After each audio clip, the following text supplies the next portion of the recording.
What up, cuckolds? It's your boy, the Hater, up in this piece. And sorry that the review's a little bit late. The Hater got stuck in traffic.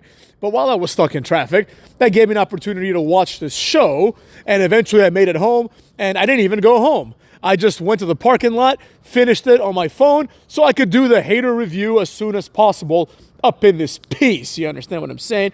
So, let's get to the review of Bad Blood. Now, before we even get started talking about the different matches, let's get two things out of the way. Number one, none of these people wrestled on Monday or Friday, right? None of these people wrestled at all. But the show, as usual, had some good, it had some bad. There's no way around it. We got to talk about both the good as well as the bad, and that's exactly what we're going to do. You know what I mean?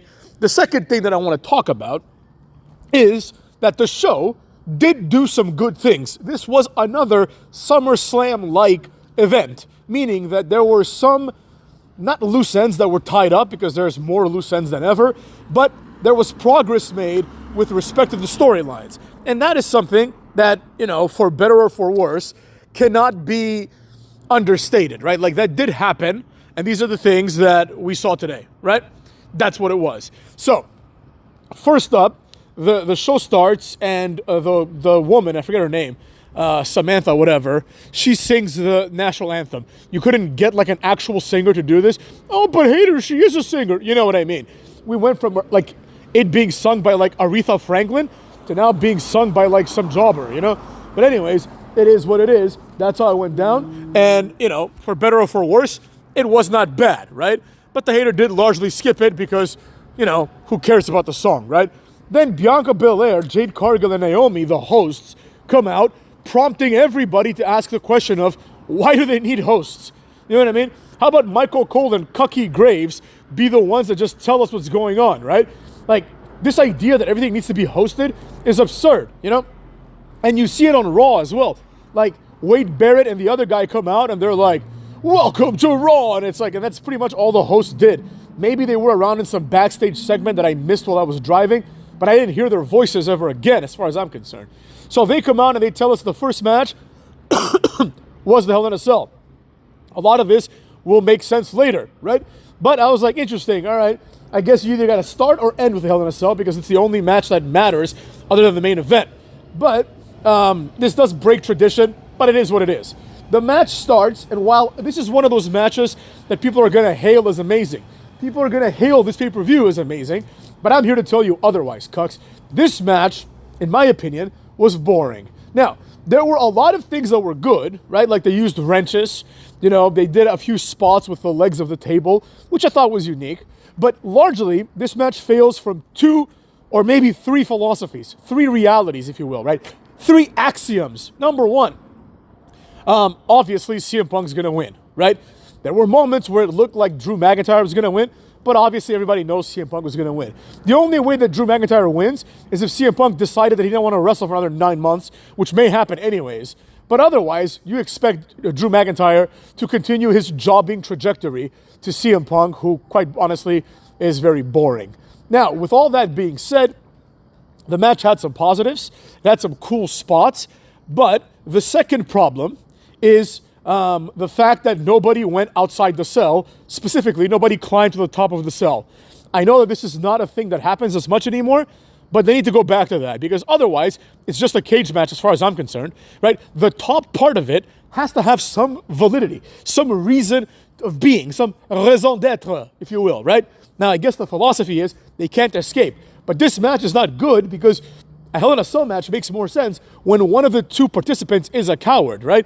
Meaning that one of them wants to escape. Like, for example, Triple H doesn't want to be locked into a cell with Cactus Jack or Mick Foley, whatever incarnation it was. I don't remember exactly. Because he was Cactus Jack, but then it may have been Mick Foley for that one. Because it was Mick Foley at WrestleMania. I don't know. It doesn't matter. The point is, that's the idea, right? The whole idea is these people don't want to be locked into the cell with each other, right?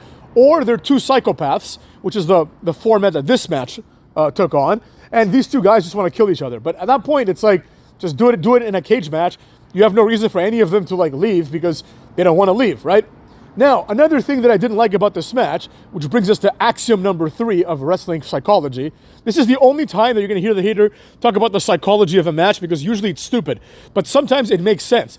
A lot of people don't know what that means even, but basically it's the idea that the things that happen in the match must make sense with respect to the overall arc that we're witnessing, right? For example, CM Punk and Drew McIntyre are having essentially a grudge match, meaning that neither of these guys should be concerned with winning the match, right? This is about ending each other's careers. We learned this through their 15 promos that they cut, like, over the last 15 weeks. So the idea that anyone would go for a pin after, like, one finisher is silly, right? And this happened several times in this match. Drew McIntyre would hit the Claymore, and Michael Cole would say, oh, CM Punk rolled out of the ring, like, suggesting that this was to avoid being pinned.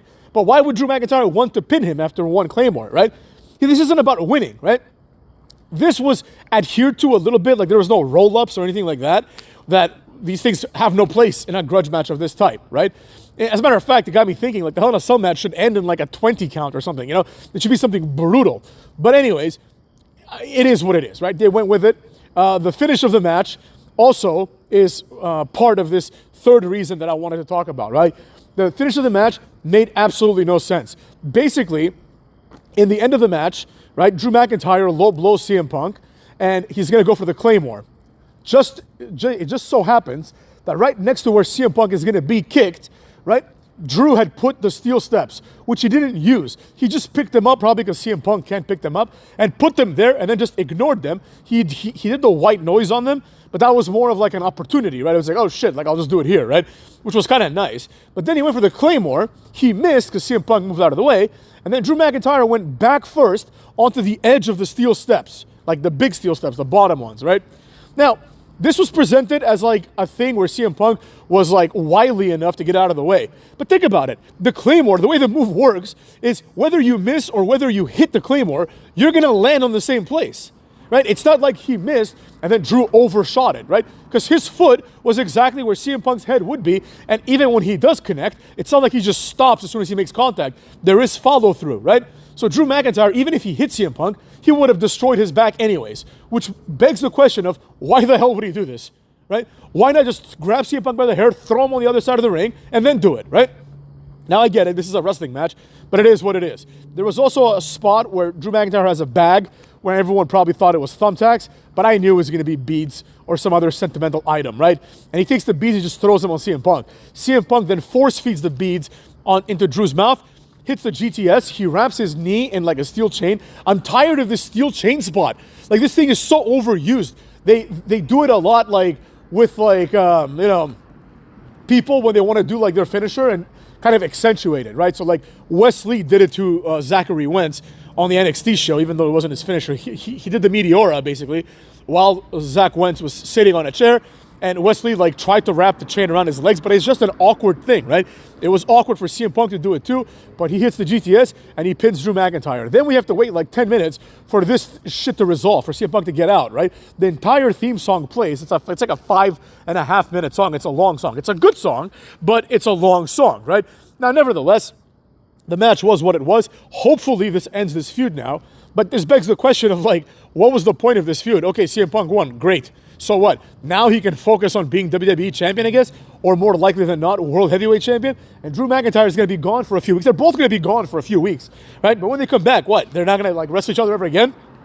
Presumably, unless Drew really does become a jobber, which is where he belongs at this point, because this match wasn't even as bad as like the bull rope match, in the sense that the bull rope match made Drew look like a complete debutante, because CM Punk just like whooped his ass, right? This one, it was a little bit more even, right?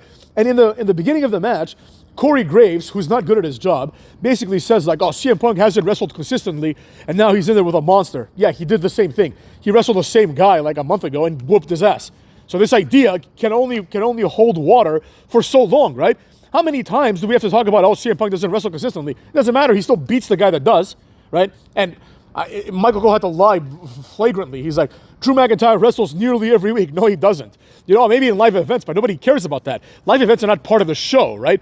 Insofar as like Monday Night Raw and SmackDown are concerned, live events don't happen, right? Like, they don't talk about what happened in the live event. You know, like they don't say, oh, Nakamura's been losing to AJ Styles for like 8 weeks in a row, right? They present it as if this hasn't happened yet. You know what I mean? Because that's the way the live event scene works, right? Like, two wrestlers get into a program, so it'll be like LA Knight versus Nakamura like 8 weeks in a row. and then maybe they'll have like a match on Raw, and it'll be the same exact match. They just have the same exact match 8 times, more or less. They might try some things out, to get ready for TV. But in the context of the story, in kayfabe, they haven't wrestled at all. So the idea that Drew McIntyre wrestles every week cannot be predicated on the possibility that he does so on live events. It must be predicated on Raw. And the fact is, he doesn't wrestle every week on Raw. It's a complete lie. So there you have it, right? The match, other than that, was pretty decent. I can't hate it, but it wasn't a good Hell in a Cell match. It was a good, like grudge match. It was a good hardcore match. It was a good, fucking, if you will, like rivalry or feud ending match, right? Now that the feud is over, the feud can be looked back upon with some sort of praise, right? Where it's like, all right, they had some solid matches. It was a long program. It shouldn't have been this long. But as a Hell in a Cell match, it wasn't good. You know what I mean? But as a Hell in a Cell match compared to the recent Hell in a Cell matches, it certainly was. And for that, I give it props, right? Next up, we had Bayley versus Nia Jax. I can't say I enjoyed this match, but I didn't hate it either, right? The only problem I had with it, basically, is that the exact thing that everyone thought would happen happened, down to the T. You know what I mean? Nothing special happened here. Basically, Bayley and, Nia Jax had a match. Bayley, hits like a stunner, almost like a stun dog millionaire, then does the rose plant, which is a silly move, and then she pins Nia Jax, but the referee has been squashed earlier by Nia Jax in a pretty nice spot where Nia basically gets kicked. She falls forward onto the ref, who's on her hands and knees. It was interesting, right? But then Tiffany Stratton comes out. Now this was dumb because Tiffany Stratton is still playing this I don't know if I'm going to cash it in role or not. It's kind of over now. It's dumb, right? But the same thing happens. She comes to cash it in. Nia Jax gets up like the Undertaker. You know what I mean? And she doesn't cash it in. They presented this as some sort of misunderstanding, right? Because they're trying to be ambiguous. Because eventually Tiffany Stratton is gonna cash it in, right? But the fact is, she came out with her theme music. So if Tiffany Stratton has any control over how she comes out, right? She says, "Play my music," that would make sense that she's cashing it in, right? Otherwise, she would just interfere like everybody else interferes without their music. She came in to make an entrance, to put the spotlight on her. So now I understand I'm going a little too deep into this, but it was just a bad way to do it. And also, it was bad because they've done it 100 times the exact same way. This causes Tiffany Stratton and Bayley to have this botched situation. They have a lot of botches. First, they botched the Tiffany Stratton coming in and hitting her on the head. Then they botched a spot where they're supposed to throw the briefcase at each other. But long story short, Nia Jax gets up, and she, obviously a proprietor of the Samoan moveset, hits the Samoan drop from the top rope, and then does the Annihilator and sits on her ass. But she looked good when she sat. She looked like a queen. She looked like with presence. You know what I mean? I like that. She just looked like this match is over. You know what I'm saying? There's no way she's kicking out. So that's the end of Bayley. As far as I'm concerned, Bayley can get fired now. Nobody gives a flying fuck. So then we've got Finn Balor versus Damian Priest. This was boring. Nobody enjoyed this. It's impossible to enjoy it. It was basically the same segment that's been happening since Damian Priest was betrayed by the Judgment Day, except this time it was a match and Finn Balor lost, right? Finn Balor showed up, he did his moves, but he's small and unimpressive. Then JD McDonough and Carlito came, and they also didn't do anything. Long story short, Finn Balor did several botched coup de graces in various positions of Damian Priest. As he was getting up, he kicked him in the back. It just looked like shit. And Damian Priest no-sold all of these. And then Finn Balor went to do it again for some reason. Got caught on the choke slam, south of heaven, 1, 2, 3. Nothing to say here. This should have been a Raw match. Then we had Triple H's historic announcement. This was really stupid. Triple H basically comes out and says that what used to be called Night of Champions is now called Crown Jewel, right? The format of Night of Champions has now been put onto Crown Jewel, where the 2 female wrestlers who are champions and the 2 male wrestlers who are champions will wrestle each other, and none of the titles will be on the line, just like in Night of Champions. But what's going to happen is that the winner is going to get the Grand Championship 50 carats of diamonds belt. The belt was tacky. It was something that only a Saudi Arabian could like. And I don't mean that disrespectfully, because I love the Saudi Arabians, right? But their tastes are very avant-garde, right? They're very in your face. And it wasn't subtle. It looked good in some ways, but it also was too much, right? That's what I'm trying to say, right? Saudi Arabia rules. You know what I mean? A lot of people don't like them because of the human rights abuses, which obviously I don't like either. But I like the people of Saudi Arabia, and I believe that they deserve to get their pay-per-views as they have. And honestly, the Saudi pay-per-views are always the best ones because they do things like bring Shawn Michaels out of retirement. You know what I mean? Oh, the match was bad. I don't care. Shawn Michaels came out of retirement. Deal with it, you know? So then, during this segment, Triple H's historic announcement was basically just this. Nothing historic about it. Gunther comes out, and he just starts running down a bunch of people, including Goldberg, who happens to be there in attendance.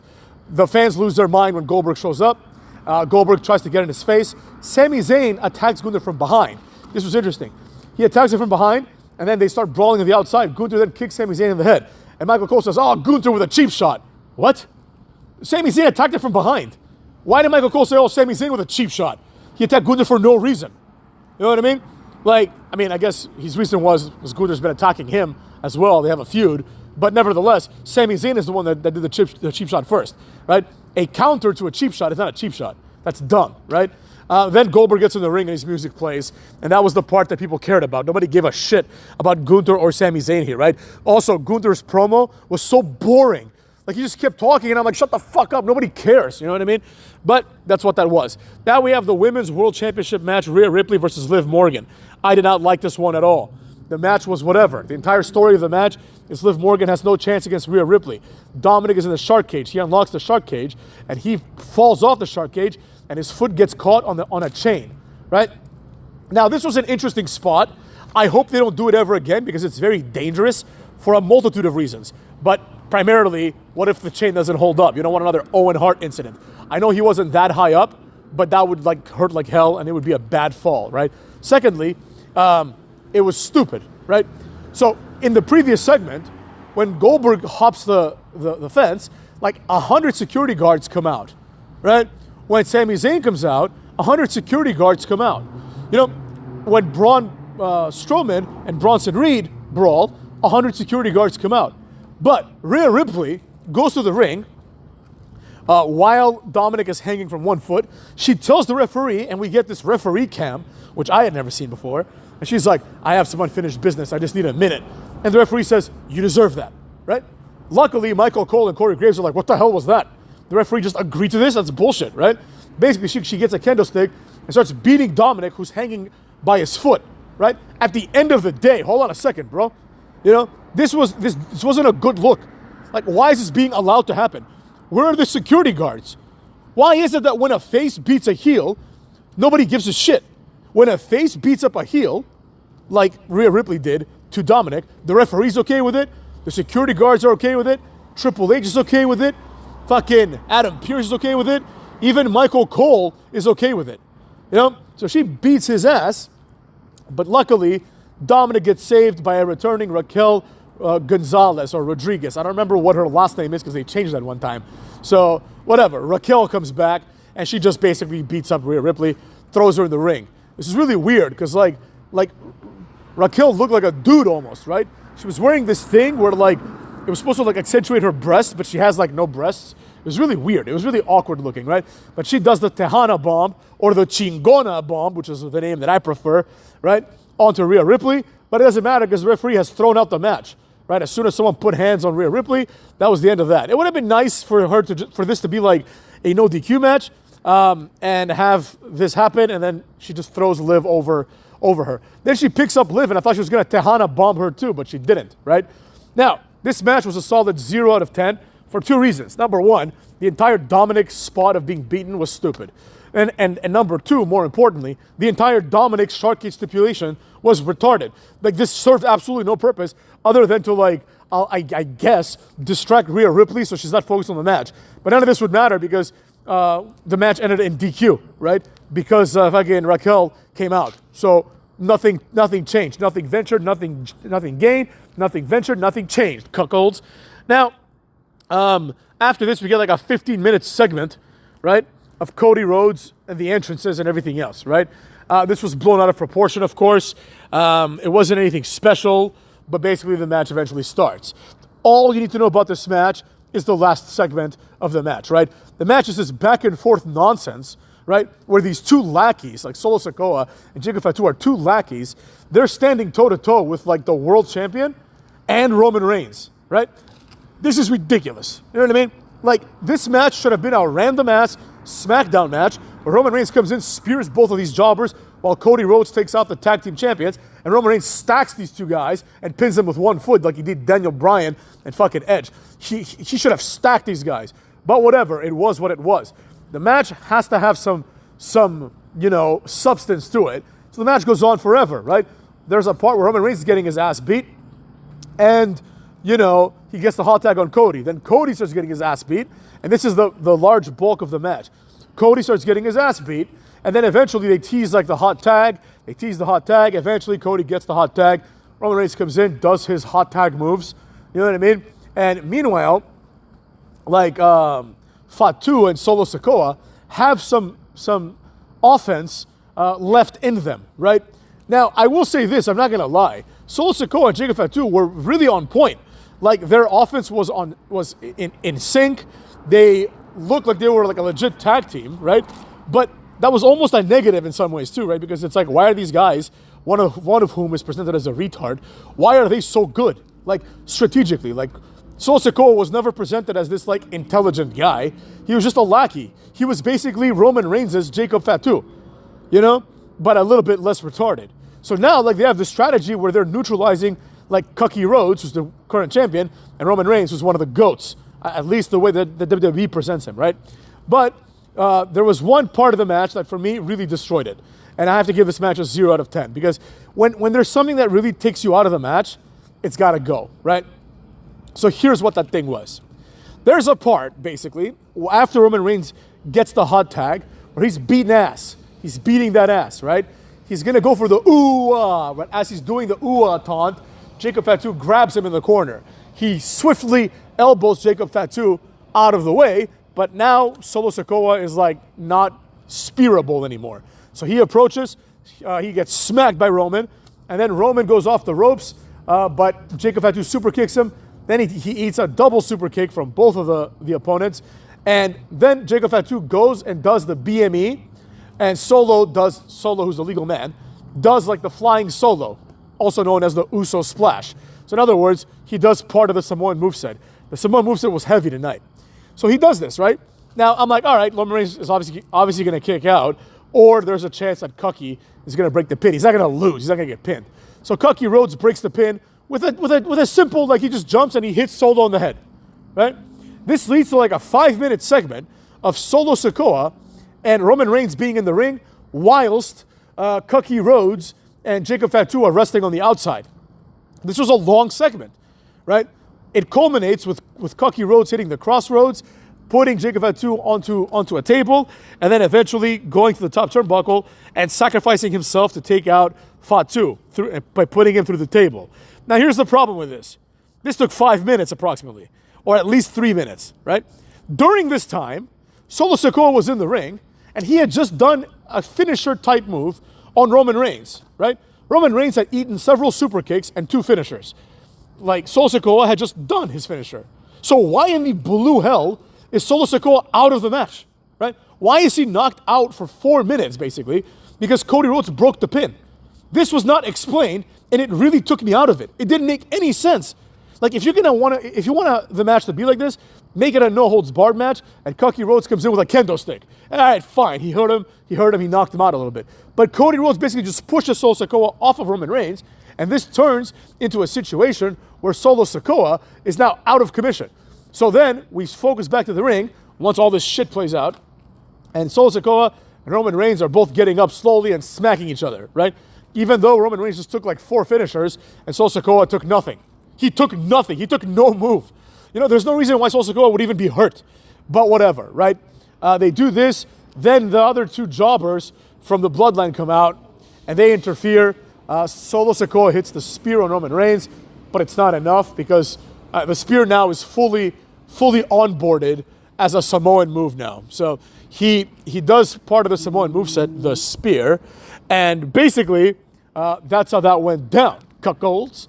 So with all this being said, eventually a masked figure comes out. I assumed it was Hikuleo, who has signed with WWE, because this guy towered over Camacho and Tama Tonga, at least over Tama Tonga. But it was Jimmy Uso. I was like, oh wow, Jimmy Uso is much bigger than these 2 jobbers, right? So Jimmy Uso comes, causing a distraction, allowing Roman to hit the spear on Solo Sikoa. That was the end of that.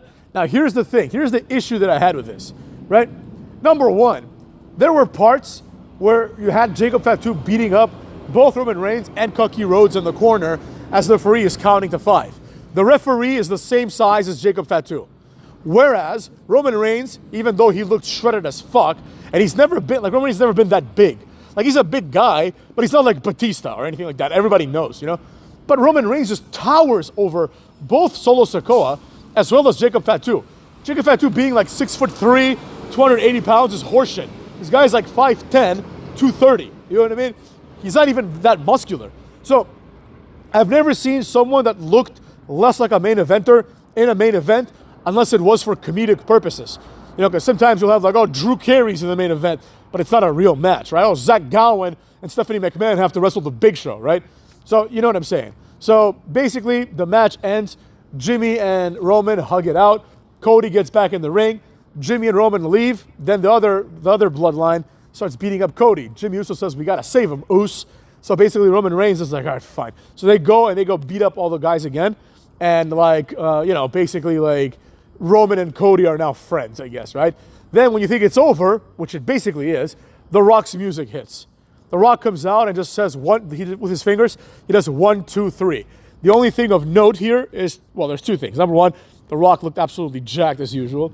Number two, The Rock had the Brahma Bull title, which I like. Now, beyond this, The Rock didn't do anything, right? So this was just to show that The Rock is back. But what does this mean? Like, you think The Rock is going to, like, show up on Raw? I highly doubt it. You know what I mean?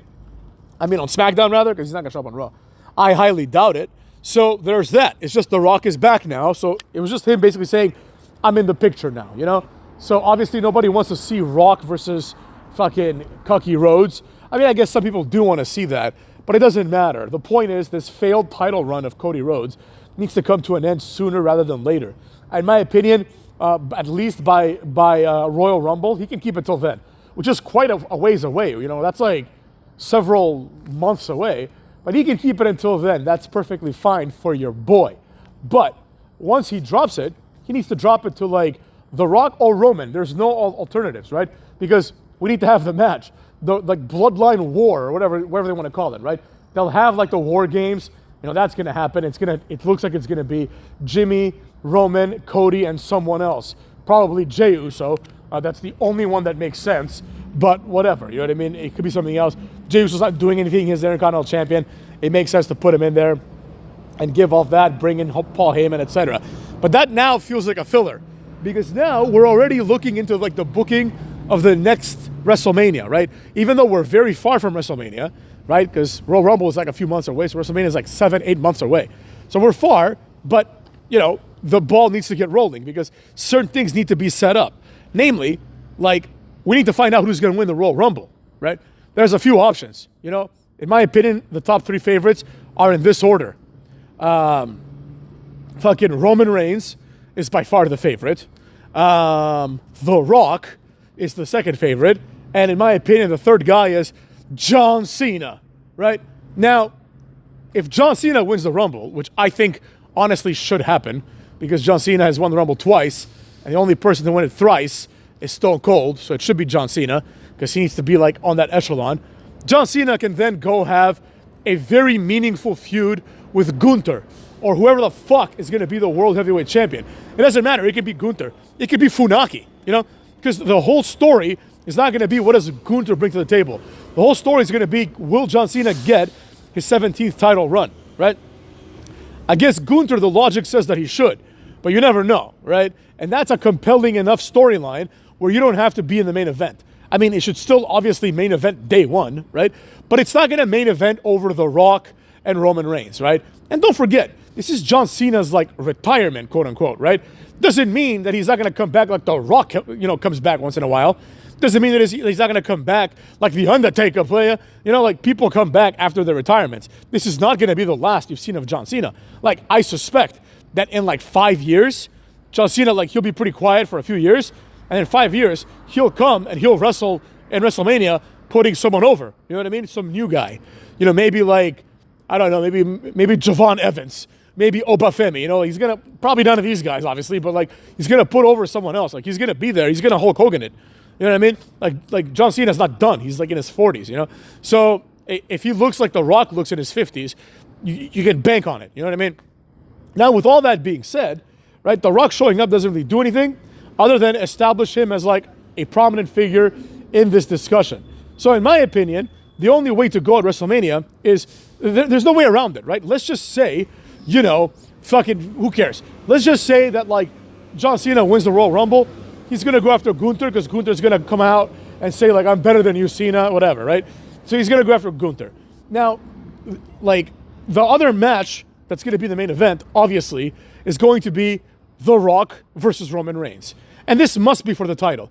If it's not for the title, at this point it doesn't really matter, but it just makes sense to make it for the title because, like, what will be the point otherwise, right? Like, if you have that match as the main event, then you can have Cody Rhodes versus AJ Styles or LA Knight or something for the world title, but no one's going to care. You know, nobody gives a shit. So you might as well make it for the world title. Now, obviously, the logical conclusion, the thing that makes the most sense, is Roman Reigns wins, right? This is very self-evident. Wins the Royal Rumble, I should say. This is self-evident by the fact that, like, the longer you can keep Roman Reigns from being the champion, the more meaningful his championship win will be, right? The Rock beating Roman Reigns for the world title is stupid, right? That was one of the biggest negatives of, like, the fucking Rock versus Roman Reigns feud, right? That was it. The idea that, like, obviously the Rock's not going to win. You know what I mean? He's going to put Roman Reigns over. That's the idea, right? And it doesn't make any sense if Roman Reigns just continues his title run. I mean, in my opinion, it did, but they decided that it didn't. So the more logical thing to do would be to have The Rock layeth or smacketh down on Cody Rhodes' candy ass, right? Or whoever is the champion. At this point, you might as well keep it on Cody. What's the point, right? Just keep it on Cody, and he can win it after WrestleMania or something. Because you know after WrestleMania, Roman's taking another hiatus. So the idea is you have Roman Reigns beat The Rock at WrestleMania, and then honestly, at the next pay-per-view, he could drop it. I don't care, right? And that's it. That's it for Roman Reigns. Like, he's done it all, right? But we have to have Roman Reigns versus The Rock.